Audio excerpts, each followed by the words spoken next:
Coming up, the Brooklyn Nets added Darius Bazley into the front court situation. What do we expect for his role to be with the Brooklyn Nets? How does it impact players like one Day'Ron Sharpe? We break down his expectations coming into the upcoming season next. You are Locked On Nets, your daily Brooklyn Nets podcast. Part of the Locked On Podcast Network, your team every day.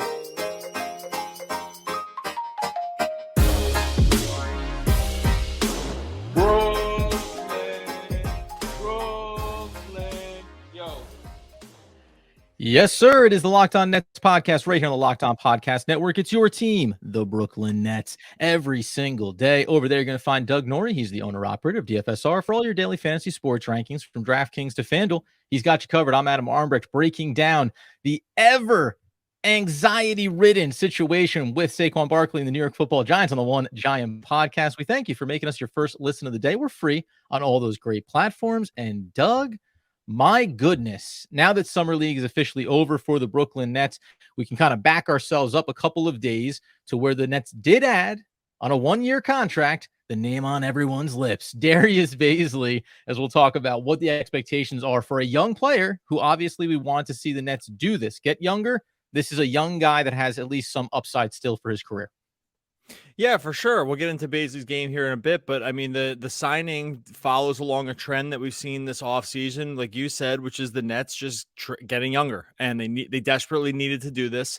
They desperately needed to start taking some swings, both on like sort of the positive side of the age curve and just like sort of the upside curve, just based on where their draft capital or lack thereof is going to be here in the next couple of years.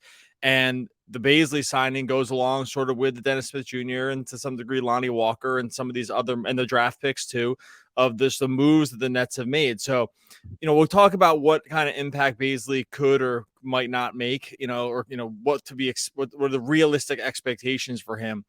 But on a high level, it's encouraging to see that this was sort of the direction we thought the Nets had to go. At least to try with Sean Marks and company. And sometimes the names are more exciting than others, but this is definitely like the theme that they should have been leaning into, and they are. Yeah, and we threw out so many, or at least I know I did, and you as well, but like I always look for young players. Even when the Nets were with Kevin Durant and Kyrie Irving, I still say, hey, let's get some young players in here. But when you hear a name like Baisley, it may not be the first name. It may not be the fifth name, but so many of these guys just fall into the category of take a look, take a shot. And you mentioned about the Nets needing to get younger. I think when you look at the roster, and we don't know how things are going to unfold here potentially with Miami and maybe the Nets picking up Tyler Hero. But when you look at a Royce O'Neal, when you look even at a Dorian Finney-Smith, who, while he's on the team-friendly contract, the age does not line up necessarily here. The Nets could be a year away from essentially needing to get another 2 or 3 bodies in the door. Now, will Lonnie Walker, Dennis Smith Jr., will Darius Bazley, will these guys end up being key members of this Brooklyn Nets roster 2 or 3 years from now? Maybe not. But if you're not trying to prepare ahead, right, you cannot wait until next offseason to start to explore these guys. So this does fit, I think, the timeline, whether or not the Nets and Sean Marks have fully expressed it outwardly. It fits the timeline of this upcoming season is a little bit of a gap year for us, and we need to make sure that we take flyers on enough guys so that we can check a couple of boxes, hopefully ahead of schedule going into next year's offseason and draft class. And look, and while this is a different coaching group than we saw before, that was the Kenny Atkinson crew, but I will say the theme here is the same also, is that like they have a player development heavy staff, right? That was the case when they had Kenny Atkinson too. And that was a time where the Nets had put together what I'll call some reclamation projects from guys who were either in bad situations or situations where they had no opportunity. And sometimes in the NBA, the opportunity can be as much the story as anything else, right? Like you just go into a situation where the minutes just weren't going to be there for you and you're not getting enough reps. And then it's hard to really develop. And like, the Nets have guys like this, Joe Harris, Spencer Dinwiddie. Like there were dudes to some degree, D'Angelo Russell, right? Like there were dudes that just needed more opportunity and like a player development sort of mindset among the organization in order to flourish. All those guys left the Nets significantly richer than when they came, right? And so also true, yeah. And again, the staff now is different, but the themes are the same. And so when you get a guy like Baisley, who again, we'll talk about his games here in a second, but when you get a guy like him, it you can kind of see, like, as opposed to like if he went to somewhere, I don't know, I'll make up a team. Like if he went to somewhere like the Warriors, let's say, right? Like that's not a team that's like heavy on development right now. They're heavy on win now, right? Like so it's going to be very, and to some degree the Suns as well, right? This where he was coming from. These teams where it was just like, hey, we got to win now. Either you're ready to do it now or you're not. And that's going to be tough. Like that's going to be tough for some guys to really flourish because they're just not totally ready. He's still very young. He's only 23 years old. Like, and by the way, just turned 23, right? So it's not like he's going to turn 20. He'll be 23 through this entire season.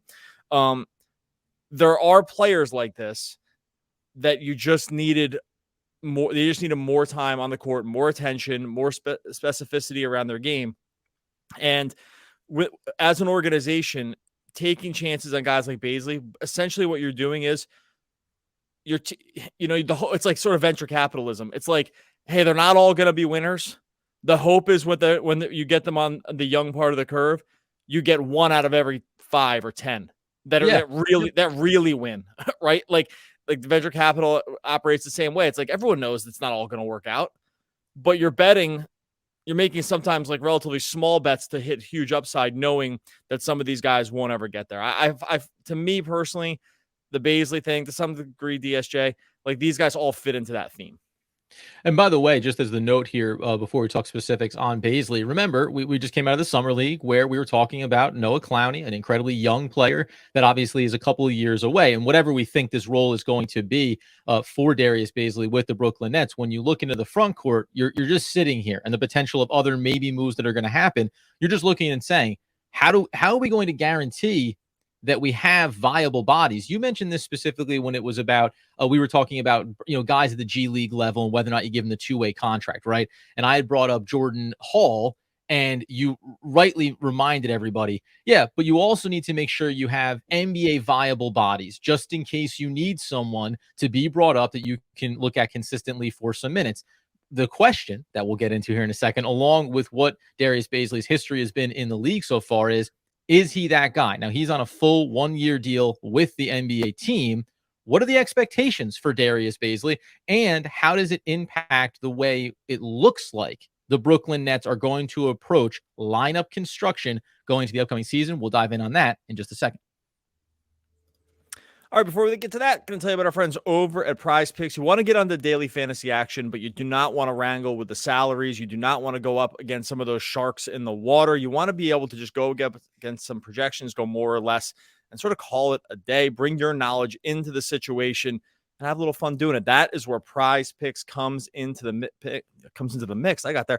Prize Picks is daily fantasy made very, very easy. All you're doing on Prize Picks is picking 2 to 5 players, whether they're going to go more or less on those Prize Picks projections, and you can win up to 25 times your money on every entry. Now, NBA kind of drawing to a close here. They did have, just so you know how finally Prize Picks slices it, they had a ton of Summer League action. So when NBA comes around, it's really going to be coming at you.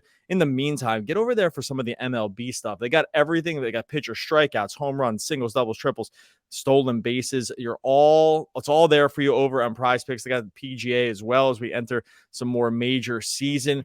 Go and check it out. Like I said, they made this very, very simple.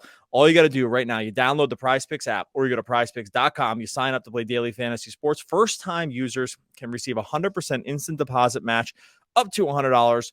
You got to use the promo code Locked On, just like our podcast network. If you deposit 100, Prize Picks will give you 100. Go for 50, Prize Picks give you 50. You can figure out all the other different combinations. Don't forget to enter promo code Locked On at sign up for an instant deposit match up to $100. Prize Picks is daily fantasy made easy. Okay, so Darius Bazley, originally selected, by the way, by the Utah Jazz in the 2019 NBA draft first rounder, but he ends up ultimately being in OKC for the start of his career. You mentioned it about how he is a young player, just turned 23 last month. So he will be young and among, I think you had actually tweeted this out, fifth youngest player on the Brooklyn Nets Fifth roster, I youngest. think, at this point. Yeah. Yeah, which is crazy. Which is crazy if you think about like where this is just really a testament to where the roster is going. I know we're going to talk about Baisley here, but just the overall roster, they don't have any guys entering the season above the age of 30, right? That's Dinwiddie, DFS, and O'Neal are 30. Everyone else is like mostly like 3 years or a lot, or at least 3 years or a lot younger. So yeah, when you look at this age, the groups and their ages, fifth youngest, and that includes the guys they just brought in here from the draft. And by the way, you're right. And yes, Noah Clowney obviously being super young, but fifth youngest on the roster, comes in the league in 2019-20. He does have 228 games underneath his belt. When we just talk about, we'll break down where we think he fits in and how it impacts the roster. The thing that I just immediately go to and dream a little dream that he can get back there again is what he was in those first 2 seasons for OKC. Now, the second season, the volume is there, the percentage is not. He hit almost 35% from beyond the arc in his rookie season, playing in 61 games, starting 9, 18 minutes per. It's consistently gone away from that, especially over this last year. He went from OKC and then to Phoenix. He was only taking a little bit north of 1 3-point attempt per game. On that basis alone, he's only a 31% shooter. Do you think that one of the primary functions that drew the Brooklyn Nets to him with the developmental coaching staff is, hey, if we can get this perimeter shot back in line, there's at least a sample size that says he's capable. That's the mold of player that we want to be inserting into the front court at a power forward position for us. And we've seen kind of that, Dorian Finney-Smith that's what you like him to be primarily. And the Nets desperately across the board need more consistent perimeter shooting and need perimeter shooting from the bigger players on this team. Yeah, look, that in the 3-and-D wing era, it's all about the wings, the wings that can hit threes, and it's hard, right? Like when you're of this body archetype and when you're of this kind of style, when that's really what you're only going to be asked to do, it's why these guys are so valuable and why it can sometimes seem like there are tons of them, but then it can seem like there are not many that are great, right? Like there's guys that can sort of do it all, like Paul George and guys like this that are Durant, obviously was on the team forever. There's those guys. Then there's the guys that sort of like end up swapping teams a lot because everyone kind of needs them, but they're never going to get paid tons, like Jeff Green, Jay Crowder, guys like this, right? Then you just have this group of dudes who everyone kind of hopes they can get there, and you kind of hope that the shooting can get there. And for some it does, and for some it doesn't. And the guys that does get really, really paid, and the guys that it doesn't, they kind of end up getting swapped around for a bunch of years in the league because you're still dreaming on the length and the athleticism and stuff. Having looked at where Baisley's like sort of core strengths come from, I think there is a hope that he can become sort of like this outside shooter. If you look at the shot chart stuff, he took actually like a lot of above the break threes, which I was kind of surprised about, just because usually these are like stand in the corner guys, right? Like stand in the corner. If the PJ Tucker, if the ball comes to you, shoot. Otherwise, do not do a single thing on offense, right? Like that's that group of guys. Baisley's definitely not that group. He was really active around the perimeter with OKC. These were tanking OKC teams, so take this with a grain of salt. But very active. They would kind of run him in like mini pick and roll stuff and have him moving around the perimeter. The threes did end up getting spread out more around the entire arc than just a stand alone. Those are tougher shots, right? The team's bad and the team's not that good, and those shots can be a little tougher, the catch and shoot stuff. And you're going to hope that then they're going to be a little easier on the net side. That may or may not be the case. But yes, the dream here is that the perimeter shooting will come around. We'll talk about here in a sec, like what are some other like highlights of his game. But yeah, like from where the Nets are concerned, that would be the Yuta Watanabe thing. It's like, hey, can you hit? Yes. I'm making threes, like, catch lightning in a bottle. Great. He's probably got a chance to be more dynamic than Yuta, but is for sure a way worse shooter right now. Oh, for sure. Yeah, 100%. And the thing is, too, because you just talk about the different areas of his game. And I mean, just from a pure statistic standpoint, again, I think the Brooklyn Nets look at the early 2 seasons of his career and think, can we get him back there? Because another one that would be alarming, just if we're throwing everything on the table here for him, the free throw shooting has just absolutely dumpstered over the course of his career. He started out being a 69, 70% shooter, and then has precipitously dropped off 68, and then splitting time between OKC and Phoenix, 55 and 40%. Now, the one thing I always wonder about with young players too, and hopefully Baisley falls in this category for the Nets, is when you are a young player and you come into the league, getting minutes and consistency, like that matters, right? Whether or not OKC was bad, just having the volume of reps saying, yeah, above the break threes, I got there, take them, right? Because it doesn't matter. It's not impacting our wins and losses necessarily. As things progress and your role starts to get marginalized, it does become more difficult to find that rhythm game over game. Yuta Watanabe, actually, you mentioned it, like he's a good example. When he was getting inserted into the lineup all the time for the Nets, it was like, hey, all right. And with some stars on the floor, the open threes, they're falling. He's finding the space. Everything's clicking. Then in the post-trade era, even though he ended up being buried on the bench, you saw it over time. And that could be him regressing to the mean as well. But just as he starts to lose a consistent role, then his consistency starts to fall off. So, yeah, I don't want to set too high of an expectation for Baisley, but at least you feel like if he can correct himself back to what he was as a prospect coming in, he's still young enough where you could see an upside here. And this is, by the way, a reminder, a 1-year contract. They put him, he's on the roster. He's occupying a spot. This wasn't a flyer two-way guy. I assume that he's going to have some carved out minutes here, depending on how things shake out behind Dorian Finney-Smith and potential trades that could happen here in the coming weeks. Yeah, this is going to be hard to know. Sometimes these things get ironed out a little bit in the preseason, where you start to see, like sort of what the overall expectations are. And if you're like around what you said, if you feel like they're going to need to add wing depth because some other these guys are going to be on the move, then he probably does fit the sort of flyer that you want to take. Can guard 3s and 4s, is athletic. I mean, like if you watch his stuff, right? I mentioned the 3-pointers. He's got above the rim stuff for sure. Like he's a high flyer. His transition game is pretty good. He finishes mostly with the left a little, but can finish a little bit with the right with contact. His entire shot chart is 3s in restricted area. He does not finish really that well in the restricted area, but I think, again, part of that was because I think OKC envisioned him as more than just a 3-and-D guy. They did let him cook a little bit at times. It just didn't really look all that great at times, but Right. He was more than just like, a stationary guy. Like they wanted to see if they could get him into the flow of the offense, even as like sometimes as an initiator. It just wasn't all that pretty when it happened. Again, I don't suspect the Nets are going to let him cook either, like it was happening in Phoenix. But I'm just pointing this out because there was a little more to this game than just what you think about when you think about 3-and-D guys. Like there are other parts of his game. Like he would get into the mid-range every once in a while. But yeah, so I think it's just interesting from that standpoint because he just doesn't. I know everyone wants to just say, hey, he's a wing, but I think he profiles on its like absolute ceiling to be a little more dynamic than some of these other, like Watanabe was never like, I'm just using this as a guy because he was just with the Nets and he's not there anymore. Yeah. Watanabe's like not a perfect comp here, but I'm using it to say Watanabe, like his flaws were really evident. He's like, hey, stand there, shoot 3s. And that's kind of it. Right. I do think Baisley on his best days can be more than that.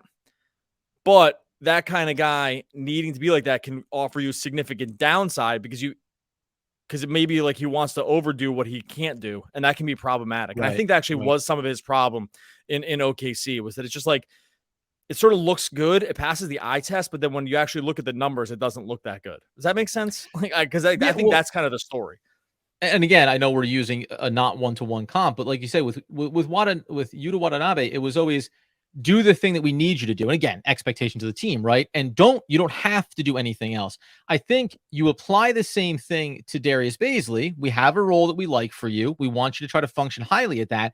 And then if you're executing well, you have the upside, right, of being able to do that next little thing, or at least potentially grow that next skill set. Whereas other players, Yuta aside, you were never necessarily going to dream on, well, maybe he'll take a guy off the dribble, right? Maybe he'll be X for us. No, there's a very specific role. Coming up here in a second, then, let's take a look at how Darius Bazley fits into the rotation here. And I'll pose the question around, are the Brooklyn Nets once again gearing up for some small ball lineups?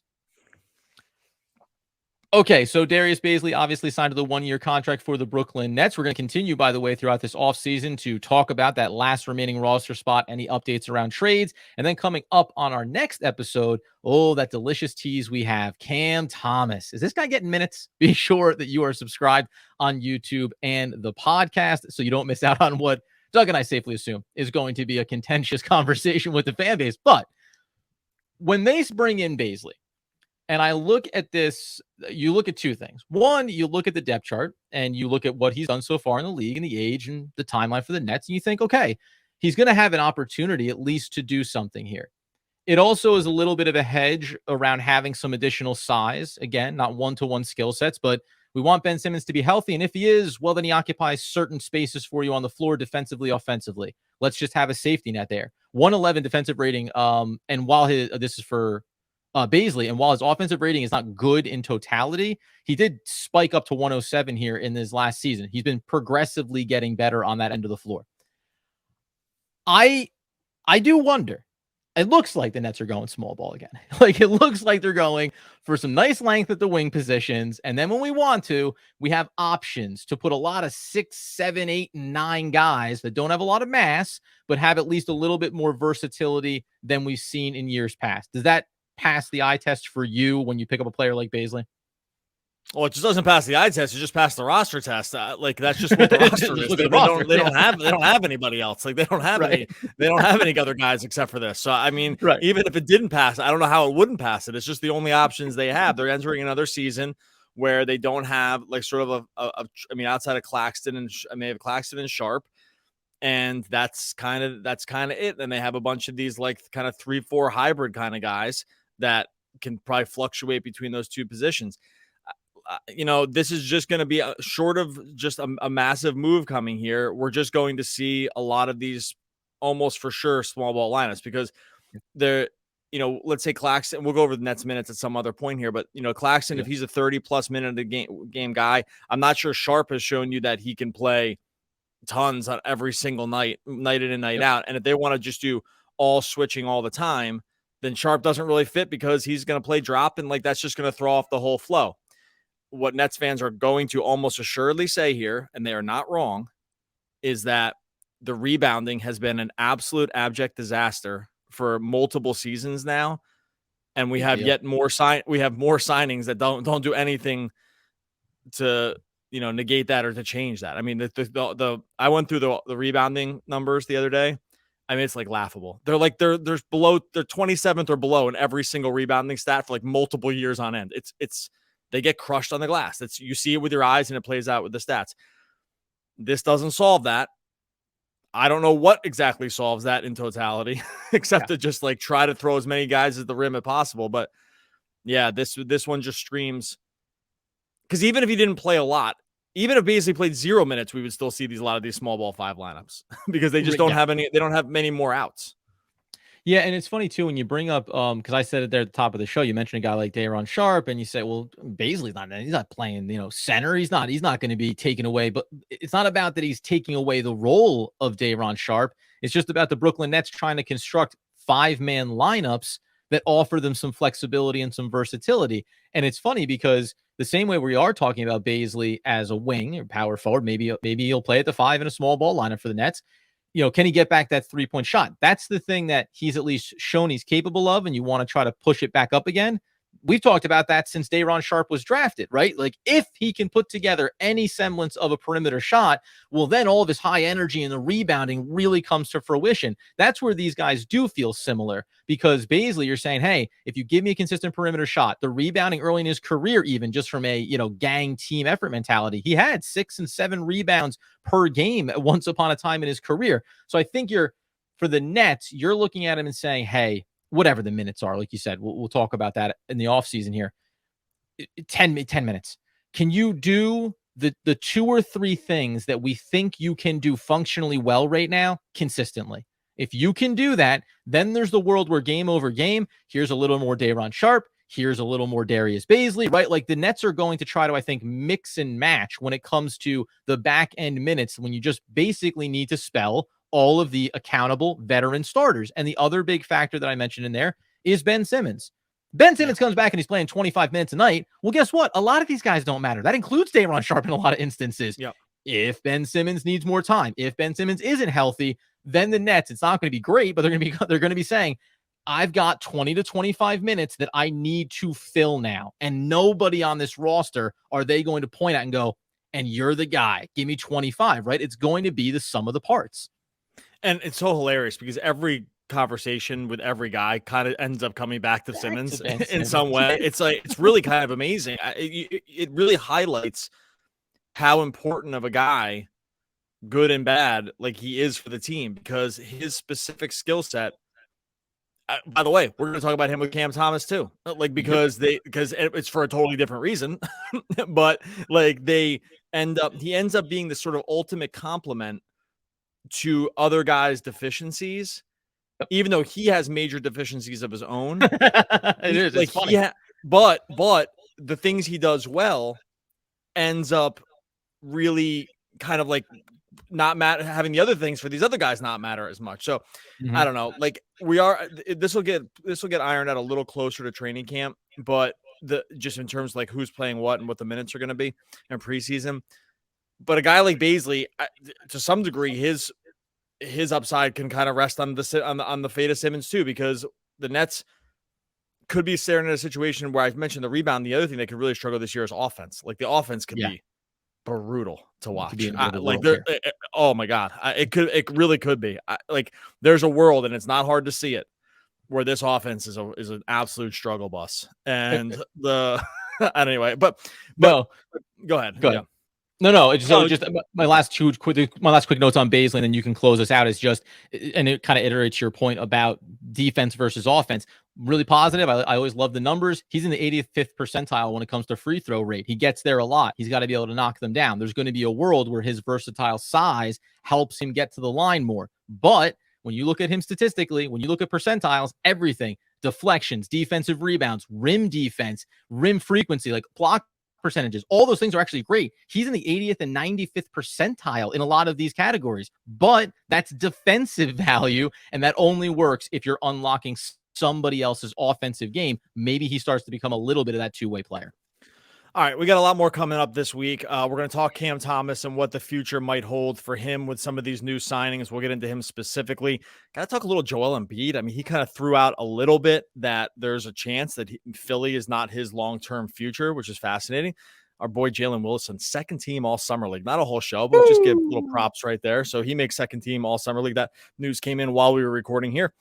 Tons coming up here, and a special guest, also a huge name in Nets world. So we got a lot coming up this week, and probably even going to bleed over into next week. Make sure you're getting it all over on Locked On Nets YouTube and Locked On Nets wherever you listen to podcasts. I believe when you find love, you hold on to it and you cherish it, because there's nothing finer, and it may never come again. Yes, that's Mr. Feeney again from Boy Meets World.